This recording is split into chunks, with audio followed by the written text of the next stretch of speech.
Coastal Community Foundation is still going strong, tackling issues such as racial equity. Today, I talk one-on-one with the CEO of the foundation, Darrin Goss Sr, for this edition of Quintin's Close-Ups. And if you haven't already, subscribe to my YouTube channel and like Quintin's Close-Ups on Facebook. Darrin Goss, welcome back to the award-winning Quintin's Close-Ups. Okay, Quintin, good to see you again.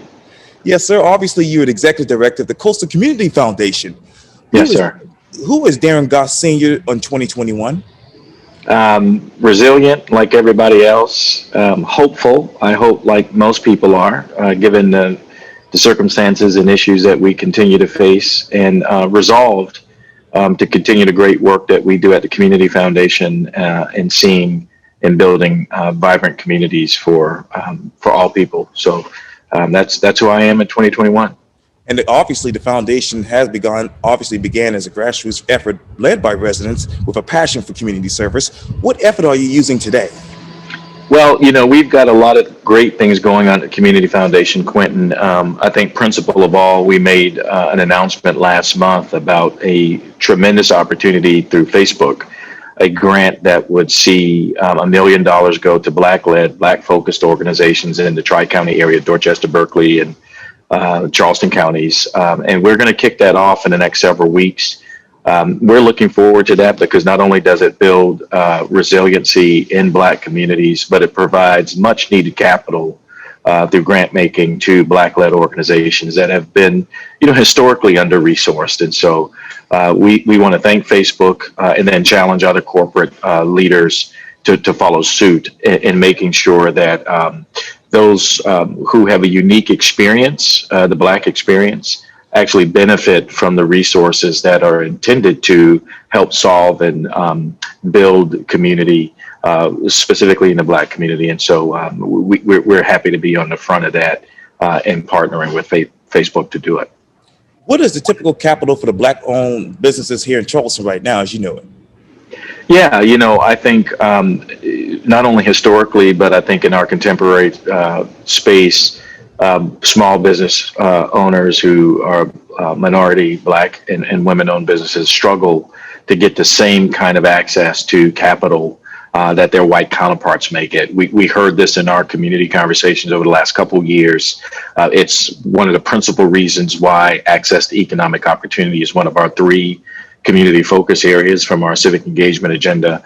And we just recognize that from mortgage lending to small business lending to investments in trying to scale or seed a new business, that particularly people of color struggle to get access to the capital that maybe some of their counterparts of other races may get. And so we think that's an important aspect to call out, but we also think that there are solutions. And, our place-based impact investment fund is one way that we're doing it here at the foundation. This Facebook grant is another way that we're doing it at the foundation. And then multiple other grant opportunities through corporate advised fund as well. But we want to put an emphasis on making sure that that the communities of color have access to the supports they need to actually help themselves, which is, I think, what America is all about, right? How do you scale and seed a business? Well, you might have a small landscaping business, for example, Quintin, and you might need equipment to scale that business. I mean, in many cases, people have all they can handle, but they don't have the capital to go buy the 2 or 3 new zero-turn lawnmowers or the truck that they can put another crew in to actually scale. So that's an example of scaling a business, and a business, quite frankly, that a lot of Black and brown people have here in the Charleston area. Another example might be, you're a sweet grass basket maker, and you really need to market, and so scaling your business could be a big marketing push, which is one of the things that Facebook is doing with this grant, is providing $10,000 worth of marketing support. So we think scaling a business is that way, and then seeding a business is we have people with brilliant ideas that really just need startup capital, the same kind of capital that a venture capitalist might fund a new startup of some recently graduated college kids from the Citadel or the College of Charleston or CSU. And so we think that kind of capital to either, again, seed or scale or frankly sustain a business. Maybe you're like a lot of nonprofits and businesses struggling through COVID-19, through the pandemic, and you just need capital at a reduced cost to be able just to sustain the business. PPP loans, we know, didn't necessarily get to a lot of Black and brown businesses, and so and nonprofits, and so we think that's an important aspect of the work that needs to happen going forward. And I know in 1974, Charleston civic leaders, including then College of Charleston President Ted Stern and local civil rights leader Bill Saunders and other members of the historic Rotary Club of Charleston, decided to pool their resources and set up a long-term firm and fund for the good of the community. What is the biggest difference about this community from 1974 to right now? Well, we've made historic advances in our community. I think the mission of the Community Foundation then, with that grant of $9,000 from the historic Charleston Rotary to the 300 million plus in assets we have now, has seen our community change dramatically. Downtown Charleston used to be pretty integrated. It's not necessarily as integrated anymore. The islands, the sea islands east of Cooper, has changed dramatically. And some of that development has been great for our economy. I mean, Boeing is here. The naval base closed in the mid 90s. And so the economy has changed. And with that changing economy, I think the foundation has changed as well. Our focus on just charity, charitable giving, just giving enough for people to survive has really elevated to what we call passing gear philanthropy. And that is that we need to not only support relief efforts. We are hurricane or something like that. Someone's hungry, we should feed them. Someone's abused, we should make sure that they're taken care of. But philanthropy has improvement, that as the economy grows, we need to invest in nonprofits and in private public partnerships, if you will, where nonprofits and maybe public agencies or corporations get together and really get at some of these systemic issues. And so that's a part of it. A third way that we think that the foundation has evolved over the last 40 plus years is that we know that a bit of the problem is policy, that equity, if we're really going to address it, has to deal with the underlying policies that perpetuate the problems in the first place. Housing policy, economic policy, education policy, how resources get distributed in our communities are equally important. And not that we would become a lobbying firm, because that's not the case at all. But we know that the millions of dollars that we give out in grants and in scholarships every year can only be enhanced if policy in the policy environment allows that work to be, in many cases, multiplied, a multiplying effect, because the policies are actually supportive of the good work that we do, where some policy, as I've mentioned, could really get in the way of that. And I say, obviously you said, hey, you don't want the Coastal Community Foundation to be a lobbying firm. But let me ask you this, Darrin. How will your organization, other community foundations, plan to change to be more than just a tax shelter? Yeah, for us, I think we in our community benefit from people who are charitably inclined. And for all it's worth, there are high wealth people who do get a tax break by giving to charity. Whether you are a hourly worker and you give through the United Way, or you're a super ultra wealthy person and you have complex tax matters, you benefit by giving to charity. So I want to encourage that continued giving. I think for us, that kind of financial services is just one aspect of who we are as a community foundation. I think for us, the advocacy work that we do in getting at policy, I think for us, the capital that we have in addressing in countercultural ways some of the issues that we see around racial equity, around land use, really give us a voice and a platform to really call things out in a way that's constructive, bringing the community together. And I think thirdly for us, being more than maybe a tax shelter or what we used to be called a community's checking account, is to really be what we call the tuning fork for the community. That when it comes right down to it, that if our community is going to sort of sing in unison and everyone has a fair and equal opportunity to achieve the American dream in our 9 counties, Right. then the Community Foundation itself should demonstrate that in all of what we do and say, in our practices, in our policies, and how we invest. As a tuning fork, we want to set the tone for our communities, and we readily, our board and our staff, we readily accept that opportunity to provide what we call community leadership, Quintin, in that way. And will your organization divert yourselves from fund holders who support racism actions? Yeah, I'm happy to say that not only do we look at who we partner with in terms of our donors, and our donors, respectfully, over the last 5 years have been really some of the most vocal supporters, not only in terms of what they said, but what they funded in terms of the areas that you see. And again, it runs the gamut from scholarships to environmental concerns. So yes, I think for us, it's not just a matter of who we partner with and their values. Our values as organizational values include inclusion with equity and courage. But it's also where we invest. So if you look at our investment portfolio over the last several years, we've gone to what we call an ESG portfolio, environment, social, and governance, where we look to make investments in firms of color. We look to make investment with women-owned investment firms. We look to lessen our carbon footprint, so we take care of this beautiful environment that we have the blessing to live in. So we are doing those things really as a way to, again, be the community's tuning fork to not only say it, but actually live it, and so people can examine it.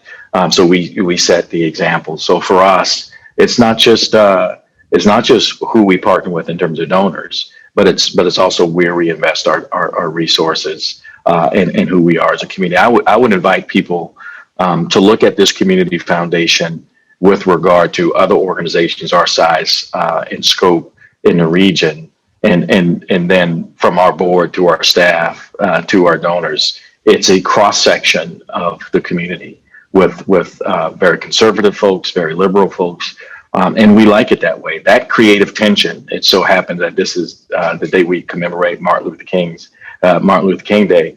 That creative tension of different ideas and different perspectives around that table only helps us become a better organization, and certainly helps our community become a better community, because we don't all see it the same way, experience it the same way, and then working on the how is so vitally important to the work that we do. So it's what Dr. King would call it in his letter from a Birmingham jail, this constructive tension, which is necessary for growth, and that's where we are, I think, both as a foundation and in our community. How long does it take for them to distribute funds, and how long did you all decide who get the awards? Yeah, so we have several grant cycles a year. So again, we run from everything from donor advised funds, where donors give grants on an ongoing basis, and the donors have discretion on where those grants go. We have competitive programs like some that you've probably heard of, the Low Country Unity Fund. We have the new fund, Neighborhoods Energized to Win. We have several corporate funds, and those go on grant cycles primarily in the January timeframe right now, and as well as in the June timeframe. And those grants, once we get through the cycles, they go out within days of decisions being made. Quintin, I should say that, and you know this, that we raised about $2.5 million last year for COVID relief and recovery. We've given just over $1.5 million of those dollars out to the community, and they have addressed everything from homelessness to food to rent, utility assistance, and that's on an ongoing basis. So every week we're accepting applications to distribute those funds.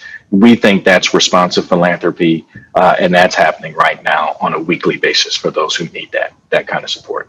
And you talked earlier about racial equity. Let me ask you this. What is your long-term equity goal as it relates to the issue in the place of systematic racism? Yeah, we feel like everything we do should reflect this idea of what I call equity-centered leadership. It's a concept that my colleague John Simpkins at MDC in Durham, North Carolina, calls equity-centered leadership, and he calls it learning in public. And I think as a community foundation and any organization that's truth-telling will tell you that the most you could hope for as it relates to long-term goals on equity is that people have a fair shot, that our internal practices, our internal policies within organizations don't disadvantage one group of employees over another group of employees, that our grant making as a community foundation doesn't disadvantage one group of potential grantees over another group of potential grantees. And that takes time and effort. It takes for leadership, an acknowledgement of why the disparities exist in the first place.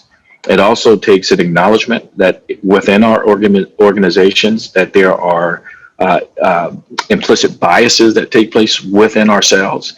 And so we have to slow down our thinking and really think through a decision and why we're making a certain decision. Again, we have to review our policies, do our policies unintentionally disadvantage or favor one group or over another. Do even if we might have the right policies, do our practices, how we actually do the work that we do our practices, the places we market opportunities, are they inclusive?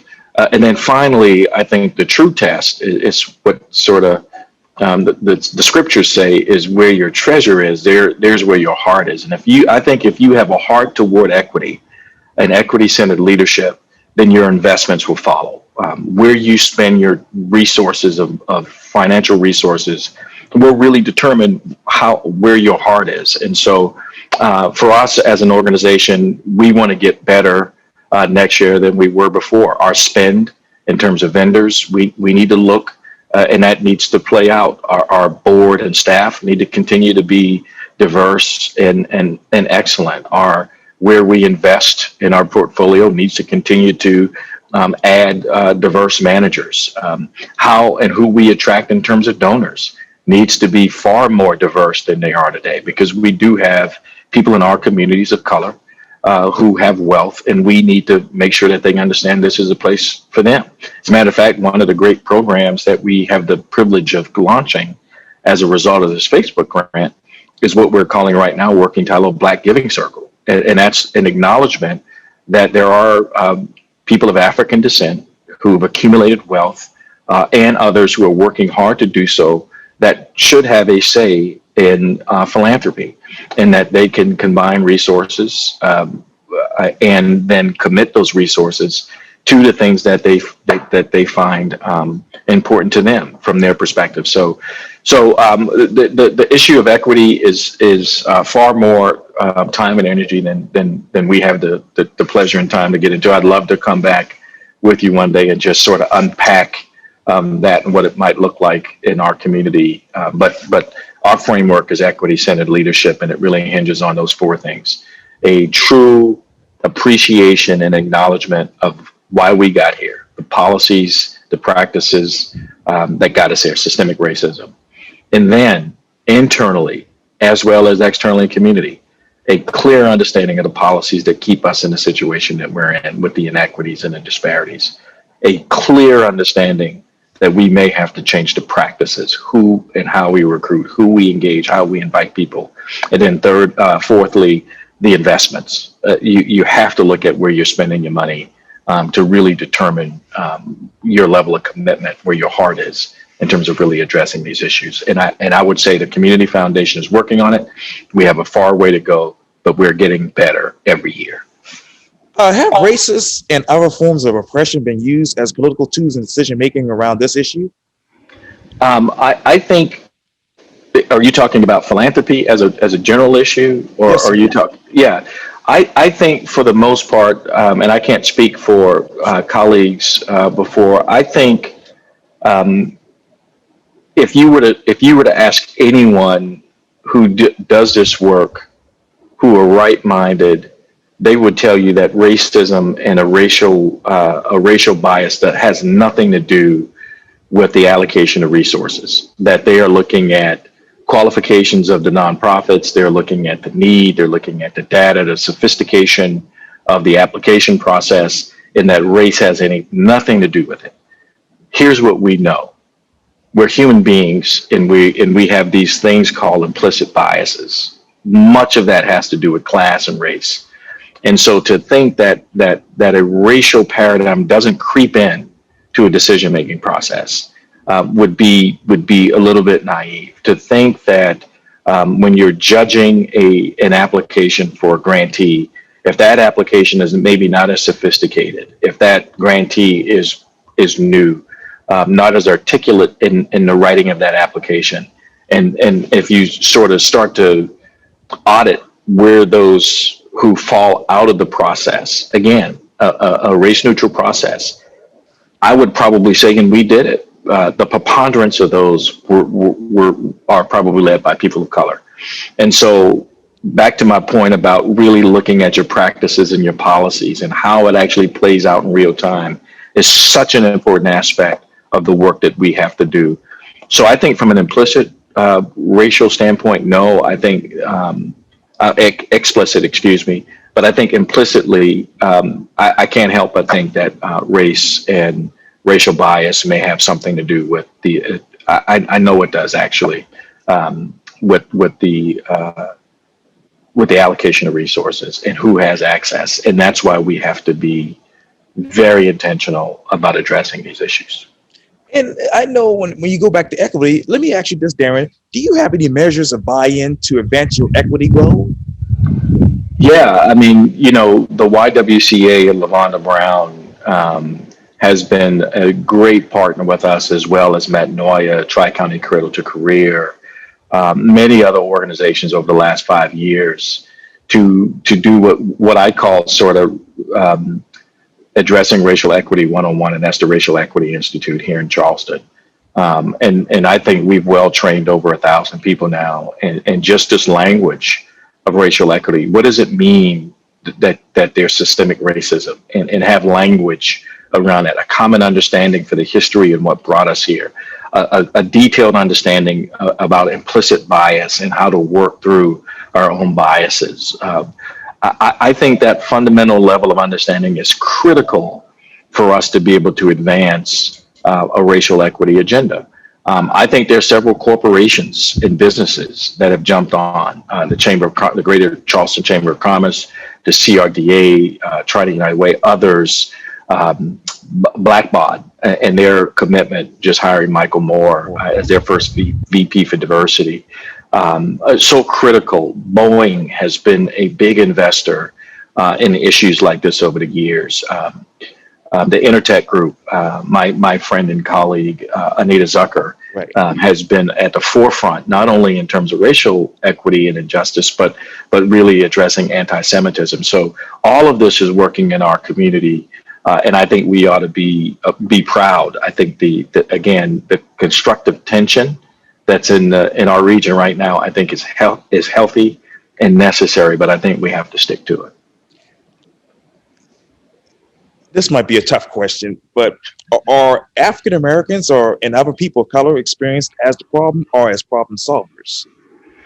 Well, I think in an ideal world, we are going to be seen as a part of the solution, problem solvers, because quite frankly, and this is what REI does, an appreciation for the lived experience of a person who looks like us and what that manifests itself in terms of opportunity or lack thereof, in terms of the microaggressions that people experience or the lack thereof, I think is critically important. So I would say that any future for our community that does not involve Black people at every level in the solutions is a misguided set of priorities. We have to be at the table. Quite frankly, we have to be at the table, because I think we have to be able to shape, influence, inform, help people of goodwill understand that sometimes it's not let's go out there and do a bunch of big programs. It's let's focus in and lock in on the policies that stop Black people from being able to access the same kind of resources as other people. Let's review your practices, and so you understand why there's a roadblock for me when I apply versus someone else who may be not as qualified as me that applies, because I don't maybe run in those same circles. So I think it's going to be absolutely important for Black and brown people to be at the table as we create solutions that are going to be sustainable for the long-term health of our communities. And what will be the mission statement for the Coastal Community Foundation 5-10 years from now? Well, I don't think our mission changes. You know, the nature of endowed philanthropy, which is what we are, is that we have these resources, this community leadership, this focus on community in perpetuity, that the resources are here and available for this community well beyond Darrin Goss's tenure. And our current mission statement to help create or build vibrant communities by uniting people and investing resources, I think that endures, because it doesn't matter if it's 20 years from now, the need to build vibrant communities by uniting people, because people are different. They see the world differently. And if we're going to get through major challenges, whether they're domestic in nature or natural in nature disasters, we're going to have to bring people together. And then we're going to have to invest resources in ways with an equity lens that get at those four things: recognition of the history that got us here, the policies that keep us here, the practices that undergird those policies, and then the investment or lack thereof. I think we have to address that. I think that's what equity-centered leadership is all about. It is certainly, as long as I'm going to be the CEO of the Coastal Community Foundation, a way that we will live and breathe our values. Darrin Goss Sr., thank you so much for your time. And again, welcome back to the award-winning Quintin's Close-Ups. Thank you, Quintin. Appreciate it. You're welcome anytime. All right.